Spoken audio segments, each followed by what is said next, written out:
Hey there, Mama, and welcome back to the Moms Overcoming Overwhelm podcast, episode number 186. I'm Emily McDermott, and I am here beside you on this journey as we work together to declutter your home, head, and heart. I have a very special guest today. It is our first male guest on the podcast since we started in September 2022. His name is Shawn Lemon, and the person that has been helping me edit this podcast is none other than my son, Shawn. Say hi, Shawn. Hi. Shawn is the founder of the Digital Organizer and has spent the last 17 years helping individuals and businesses get better at using their technology. A teacher at heart, Shawn believes the biggest reason people struggle with their tech is because of lack of understanding of the tools, which isn't surprising since they're constantly changing as technology advances.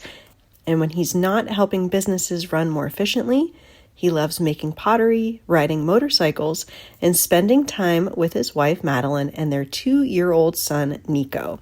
And in this conversation, we talk about physical documents, digital documents, as well as photos. I always get questions about photos, in addition to the dreaded email inbox. So make sure to check out the show notes today because Shawn has a guide that he has prepared specifically for my audience. And without further ado, grab that notebook and pen and let's dive into today's conversation with Shawn Lemon. Hey there, Mama. Are you tired of all the stuff crowding your home, calendar, and mind? Do you wish you could say goodbye to the endless to-do list running around in your head? Want to declutter but don't know where to start? You're in the right place. Welcome to Moms Overcoming Overwhelm, where you will find proven and practical solutions to declutter your home, head, and heart. Hi, I'm Emily, a wife, boy mom, and simplicity seeker. I struggled to get pregnant and felt overwhelmed until I discovered decluttering could create the physical and emotional space I needed to become a mom. Now, 2 kids later, I've transformed my life and motherhood by developing simple systems around decluttering, capsule wardrobes, kid stuff, cleaning and tidying, meal planning, time management, and more, and I can't wait to share them with you. If you're ready to reclaim the time and energy you crave, be present with your kids, and finally enjoy the life and motherhood you so deserve, let's kick overwhelm to the curb, shall we?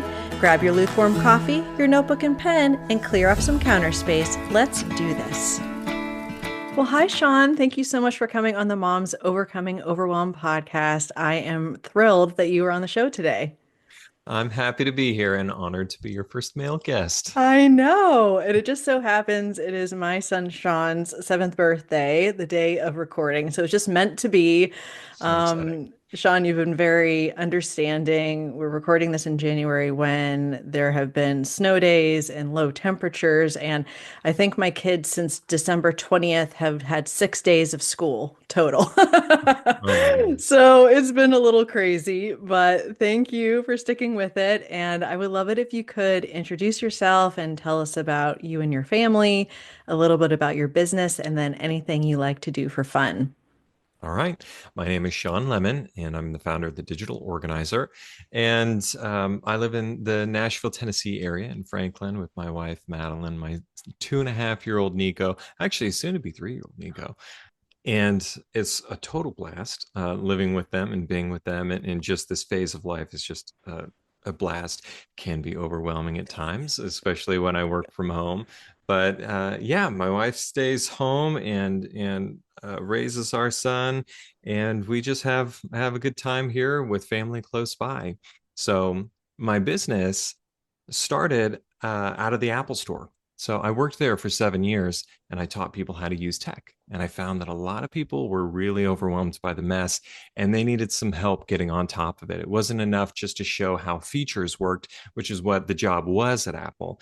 And so no one else was really going to people's houses or into their businesses and helping them get organized and figure out how to actually use these tools really well. So I started doing it, and I've been doing it for 11 years now, full time. And yep, have built a little bit of a team, and that's a little bit about the business. Lastly, what I like to do for fun is mostly pottery. So I have a shed behind my house where I've got a pottery wheel and just about everything except a kiln. And so that's where I spend most of my free time at night. And then on the weekends, I like to ride motorcycles. Oh, So cool. I'm like, what do I do on the weekends that's cool? Nothing as cool as pottery and motorcycles. I'll tell you that. Oh my gosh. Well, that is awesome. And I know that for me, I've always been like very organized, Yeah. obviously, and then going into like the decluttering and helping people Hmm. mostly with their physical spaces. Right. But I will tell you that I have struggled myself with finding like digital organization systems that work for me Hmm. because it's just relentless. Yeah. Like it's not like generations past for business where you send a fax or send, like send a letter. Like Right. everything like is just the expectations have completely shifted and the deluge of what is coming at us all the time is extremely overwhelming, and I don't think our brains have adapted or evolved to be able to deal with this much information. No, not at all. So I'm excited to jump in. I did want to ask you though, I'm sure Nico is wonderful and adorable, and I'm just curious if you and your wife have experienced any overwhelm when you are having to raise a toddler, maybe about like how routines are working or not working, or maybe just like the toy room is exploding, or have you had any moments of overwhelm that you could share with our listeners since we are all about overcoming the overwhelm here? Yeah. Well, a lot of overwhelming moments, especially in that first year. And that was, I mean, really family coming in to rescue us and help when we were going through tongue tie and then feeding aversions and all of those sorts of things where they're just out of our control. Like I can't make the child eat. All it can do is just offer and be respectful. And what we ended up having to do was find a coach and to help us with the whole feeding aversion thing. And actually, that's how we found out that it wasn't indigestion. It was this thing. And he was like, "Hey, you've pressured me to eat. Thank you, lactation consultant." Just like you have to get more in him. And so it's like, Yeah. have a little bit more. Will you eat some more? And then finally he said no.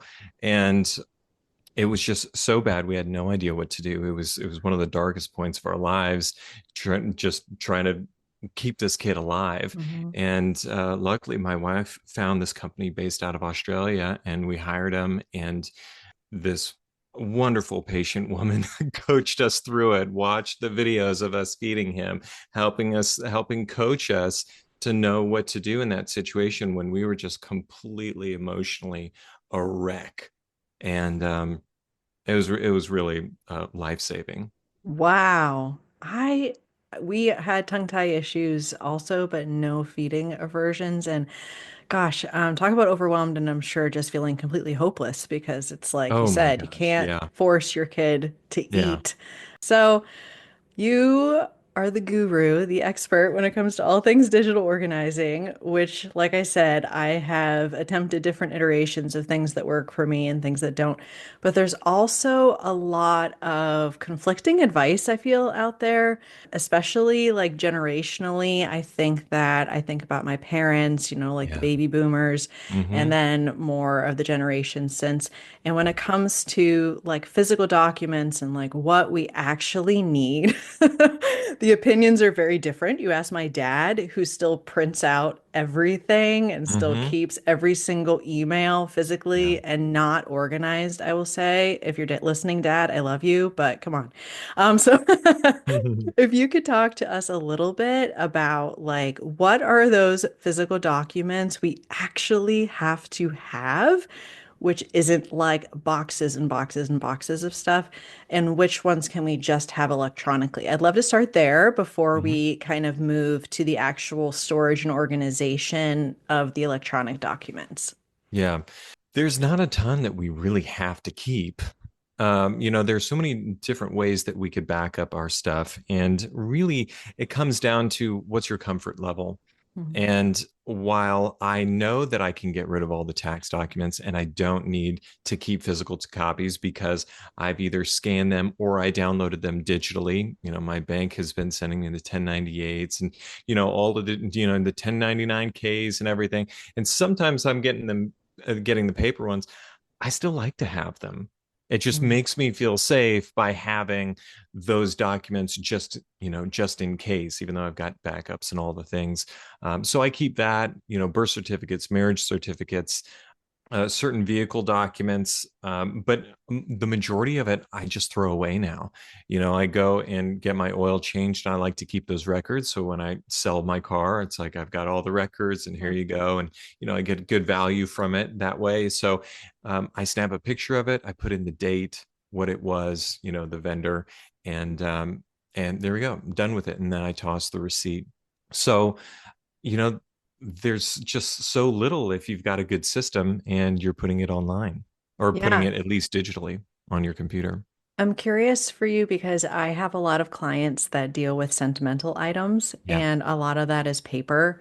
And what I typically do, I'm going to just share a little bit of what I do in the Yeah. process, just because that might help people too. But for like my kids' artwork, for example, if it Mhm. has their handprint or something representative of the actual size, then I Yeah. have been keeping a limited amount of that. But otherwise, I have been scanning. I find that the iPhone does that really easy within Hmm. Notes.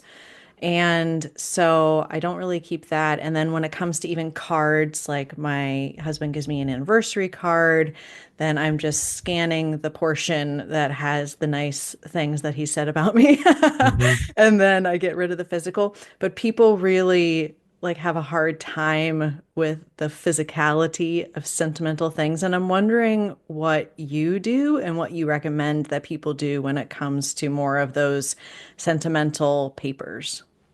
You know what? I've got a spot that I dump the cards into that have something meaningful written in them. If it's Mhm. not meaningful, it goes.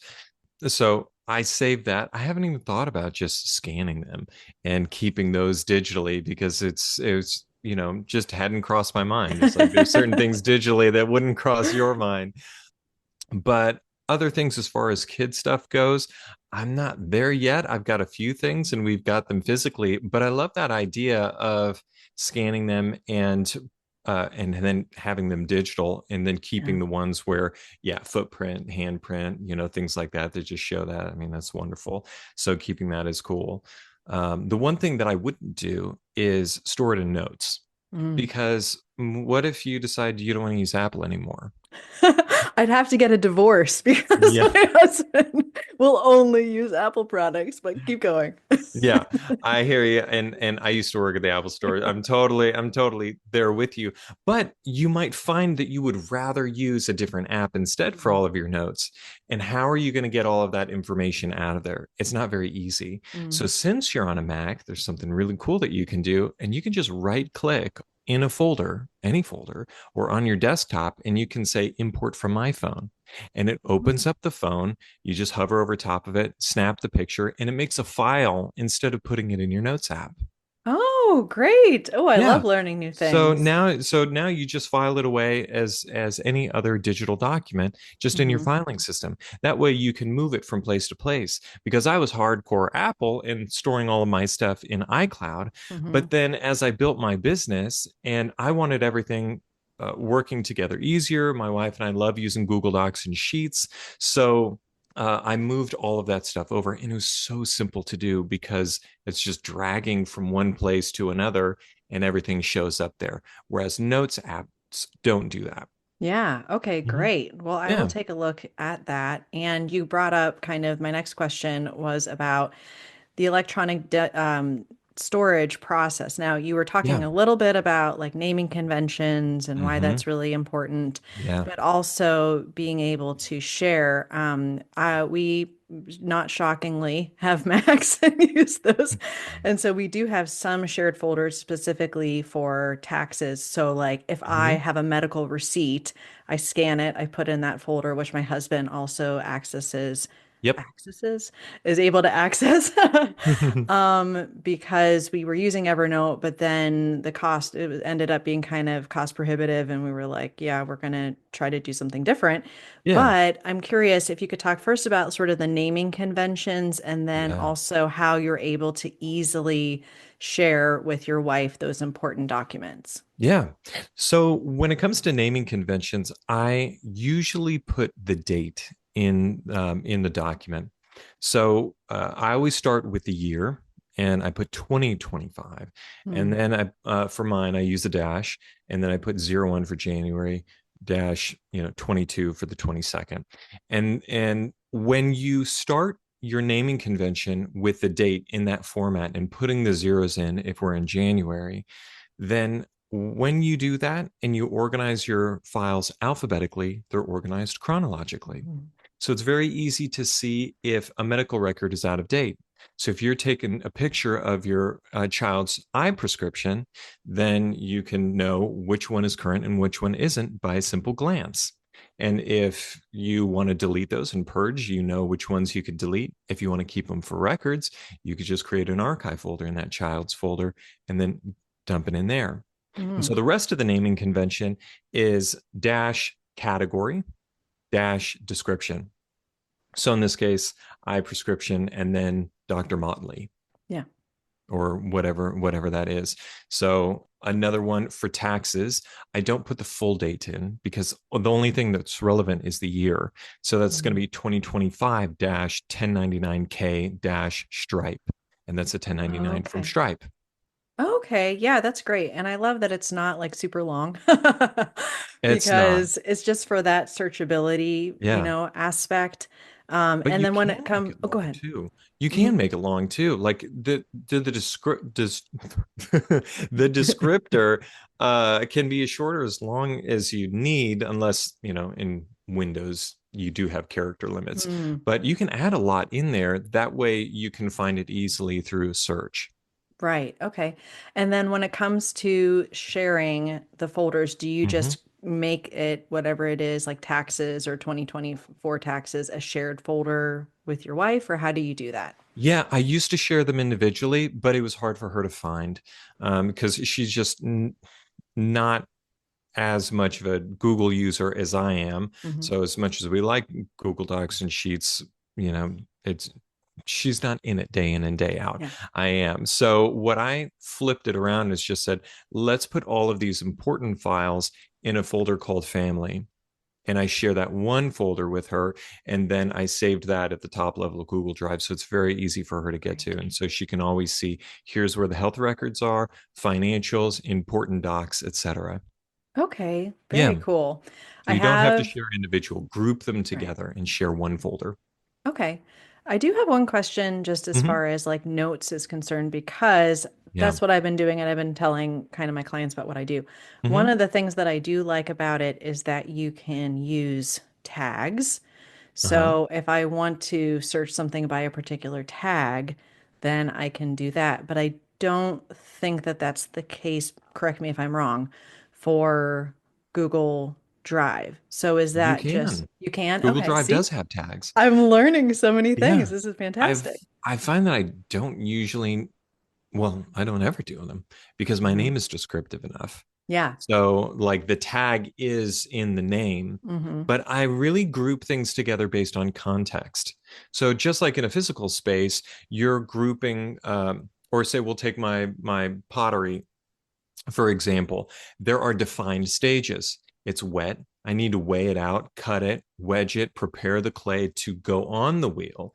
And that's a set of tools. And then on the wheel, there's a set of tools for wet work and then dry, and then Hmm. another place for blazing. Hmm. So defined spaces for it. And I want all of those tools grouped together. Hmm. So, I'm not going to store my notes in a notes app and then the contract for my client in a different place.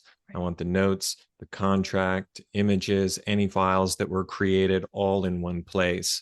Same thing for podcast and marketing. Everything goes together. So it's very simple to find what you're looking for.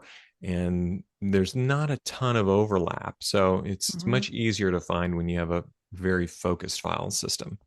Yeah, and I was just thinking because of the searchability Mm-hmm. being so good, I find, and my husband just loves me so much, but he's always like, you're always putting bags and bags and folders and folders. And, Yep. the way that my brain works is like, this goes in this folder and this goes Hmm. in this folder. Hmm. And that doesn't necessarily have to be the case in digital world because Right. of the searchability.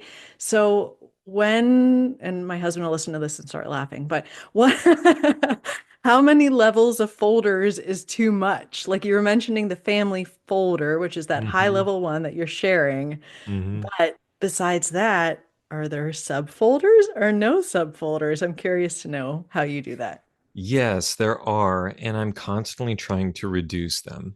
So my goal is 3 folders deep, Mm, or less. And then another layer deeper than that would be the archive. yeah. So, for example, my clients folder, because we primarily work with clients, is at the very top level. So you just open up Google Drive and you double click on clients and you're in there.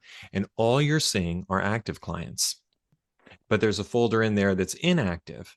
And so when we finish a project, we just drag it up into finished or in inactive clients, and then they're not sorted except by name. So it's all alphabetical. And then there's, the hundreds of client or folders just sitting in there.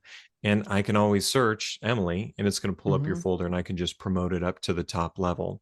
So with an archiving strategy like that, and pairing a naming convention where you see the date for relevance and you also see the category right at the beginning, then we don't need to use as many folders. We can have a list of things.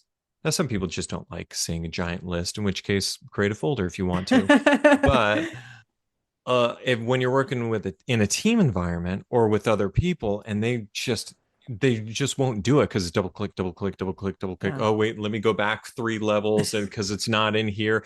That makes it really hard to navigate. And so especially when we're working with business, it's how shallow can we make this folder structure and obvious, and then have an archive a layer deeper. Yeah, that is incredibly helpful. Thank you. Yeah, my husband is like, how many double clicks are you going to make me do?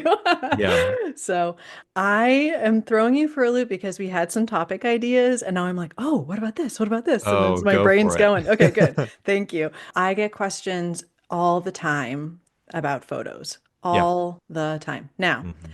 I personally every night go through and then I'm deleting the extra ones if there are. I've never had my kids like grab my phone and take 500 pictures, but Hmm. apparently this is like a thing. But then I do back up to Google Photos, but only the ones that I want to go there. And then we have a shared family album that we share with our extended family, have since the kids were born. Hmm. So they can have like the highlights of the kids' photos. So I know though that everyone seems to be drowning in photos on their Yeah. phone. And they're also like, I don't want to pay all this money to, whatever, Hmm. Google Photos or Apple Photos for all this Yeah. backup. Yeah. So, Shawn, what do we do with the hundreds and thousands of photos that are on everyone else's phone, but not mine? Yeah. Since we're talking Apple, I would say pay for the storage for Apple and allow it to be easy. Yeah. I mean, this is what we have money for, and this is why we pay for things. Is we're paying for value. So I get not wanting another subscription, and I'm always trying to avoid them as much as possible. But there are certain things that I feel are totally justified and give enough value for me to pay for it. And easy syncing between my Mac and my iPhone and my iPad, I take a picture and it just shows up everywhere. It's really nice. And so, if you're Apple based, I think iCloud is a fantastic choice. Now, I used to do photo organization. I don't anymore, but I did in the past. I've worked with a number of people with photos, and I've only seen photos disappear from iCloud once, and it was because of corruption on that iMac, ended up deleting, and then it screwed up the library online, Mm. and the guy was able to get a hold of Apple. They got connected with the engineers at iCloud, and they were able to restore everything, and it was totally fine. So I've never actually seen something wrong with iCloud Mhm. that hasn't been able to be solved. So I feel really comfortable with that. For a while, I was backing up to Google Photos, but I just stopped because I don't like the confusion of is it here or is it there? Right. And unless it's very clear, this is strictly a backup. But if you do that, Google Photos says that it's going to back up your photos in an optimized way for free. But they're not telling you they're backing up your videos and that those videos are going to take up storage. And if you Yes. want full quality images, which who doesn't, you're going to have to pay for that as well. Or if you go over that Hmm. 15 gig threshold that they give you for free. Yeah. So then you do have to pay for it. So I like it as simple as possible. I'm not backing up to Google Photos anymore. I actually purged it all. I don't let Dropbox do it either. Mhm. All of the cloud services are trying to get you to back up their photos, your photos to their service, because you'll immediately run out of free space and need to start paying. And then Dropbox, they actually rename all of the photos based on the date. So then if you try Oh. and use a deduplication app, it can throw it for a loop and then you're stuck and then you're totally afraid to delete that Yeah. stuff and you're trapped. Oh, that sounds like a nightmare. Oh, it Okay, made so me we're so not mad. we're not doing Dropbox Yeah. for sure. Just the sheer amount of, so we're doing the photos of the kids and Hmm. maybe the screenshots and whatever.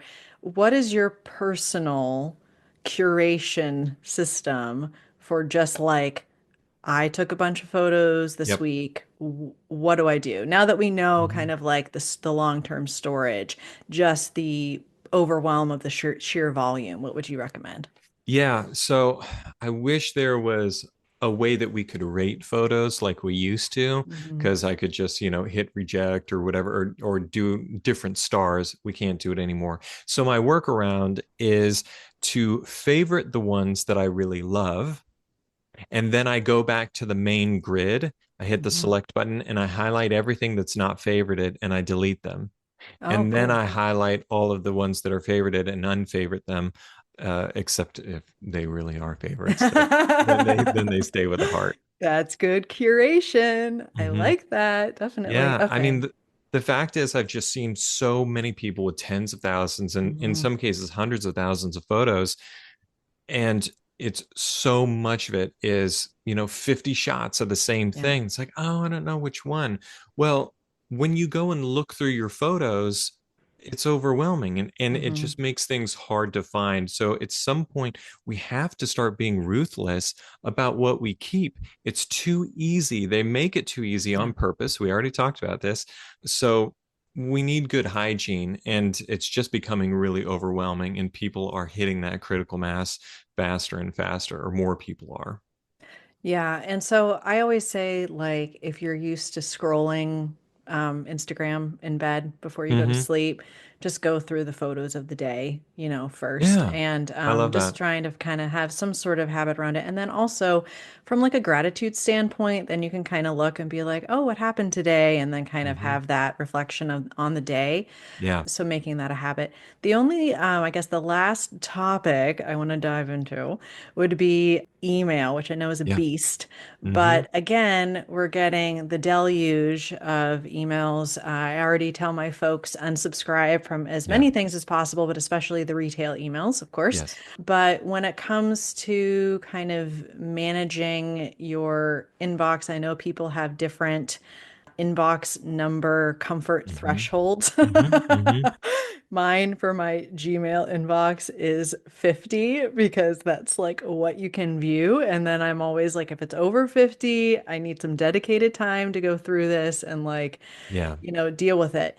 Obviously, there's the great searchability functions and everything, but people feel like they're drowning. And then when it comes to like attachments, like, oh, okay, someone sent me, their headshot. So Hmm.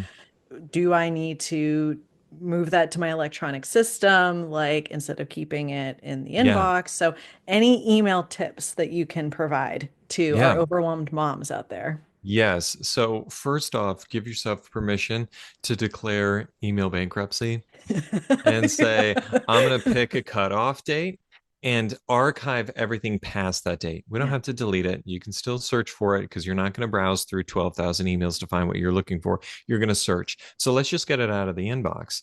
Now, why don't we just do all of them? Well, you can, but I like to leave about 30 days in the inbox to process through and to find the subscriptions that you've received in the last 30 days. You're on more than that, but that's a Yeah. fantastic starting point and makes it a manageable goal to go through and start unsubscribing. Now, I get a lot of kickback on this sometimes. It's, oh, I've tried unsubscribing, I've done it so many times and it doesn't work. It does work, as long as it's not real spam. If you're, if you're getting Yeah. Rolex, or Viagra Mm-hmm. emails, yeah, don't unsubscribe for those. That's going to add you to more lists. But Nordstrom, you can get off the list. But Mm-hmm. you just may not realize that you're on 10 different lists from Nordstrom, and you need to let that page load and actually read it and unsubscribe from all. And just know Nordstrom may send their emails from Klaviyo, but then they've got some other system that they send these other marketing emails. And if it happens again, it might just be it's from a different system. You need to unsubscribe from it, just do it again. Yeah. And you really can cut this down, because I've got a 20-year-old Gmail account that is perfectly usable Mm-hmm. because I've just stayed on top of it. So I know unsubscribing works, and it works for our clients when you do it manually like this. So that slows the tide. Once you're done with that, go through and start deleting everything that you will never look at again. And this is just the 30-day window, remember. And then we're going to archive everything that has already been taken care of, Mm-hmm. or we don't need to respond. Just, go ahead and archive those. And now what we're left with are the emails that you actually need to do something with. Mm-hmm. So now what we need to do is triage. And the way people get to inbox zero is by either using a folder system to like deal with something later, or what we do is snooze it. Mm. So we look at the emails. If we can respond immediately and it's quick, just go ahead and do it, get it done. What we're left from there are things that we don't want to do right now, but maybe we can do in the afternoon or in the evening. So snooze it for later on in the day. Or maybe this is something, the type of activities I like to do on Thursday mornings, because my son's, at a little preschool thing to be socialized with other kids, since he's the only one right now. So he's over there in the morning. So we've got quiet time. So I'm going to reply to certain types or do certain types of tasks on Thursday morning. So Mm-hmm. that's when I snooze it for. And the reason why I do that, and why we recommend it versus using a folder system, is so many people that work with us have ADHD. Yeah. And if it's out of sight, it's truly out of mind and you forget about it. And it's very easy to forget to go to this other folder that, we need to process or do this week or whatever. So if it pops back in the inbox at the right time, it's the perfect cue to go ahead and get it done. Yeah, that's incredibly helpful. And same thing in the physical realm as far as with ADHD clients and trying to figure out some sort of visual system that's going to Yeah. work for them. Hmm. So, oh, that's so helpful. Well, I really appreciate this. I totally geek out, as you can tell. I get super excited about Love it. all things digital organization. So, thank you so much, Sean, for coming on the show. And please let us know how we can connect with you and the best way that everyone can learn more, because I'm sure they're going to want to, because everyone feels like they're drowning in the photos and the Yeah. emails and the documents. Totally. Well, go to thedigitalorganizer.com. And in the show notes, we're going to have a link. It's digitalorganizer.com/moms overcoming. Mhm. And I've got a little family organization guide. So getting calendars together for your family, sharing calendars, picking a folder system, talking a little bit about naming convention and Mhm. organization, and how to approach getting on the same page in your household. And then from there, I'll send you some emails on how to do that email bankruptcy in Gmail to Mhm. say only archive after 30 days. I've got some other videos of like email automation and other things like that that I'm just going to give to you if you sign up for Oh, that free thank resource. you. And my unsubscribe button works. So if you get it, you're like, cool, but I don't want to hear from you anymore, then you just unsubscribe. Oh, yes, definitely. I always say that too for my weekly email. I'm just kind of like, if this is not bringing value to your inbox, please, Get rid by of all it. means, go Yep. ahead and Get rid unsubscribe. of it if it's not for Oh, you. well, thank you so much, Sean. I really appreciate that. And I'll make sure to have everything in the show notes for everyone. So thank you so much for coming on the show. It's been a pleasure. Thank you. If you like today's podcast, here's what you can do. Just take 30 seconds to leave me a review. I know you're a busy mama. You're overwhelmed, in fact. But 30 seconds of your day makes such an impact. I'll be blessed by your words. They'll definitely make my day. And who knows, you might be entered for this month's giveaway. In Apple Podcasts, scroll down to write a review. Thanks so much for your time. I'm so grateful for you.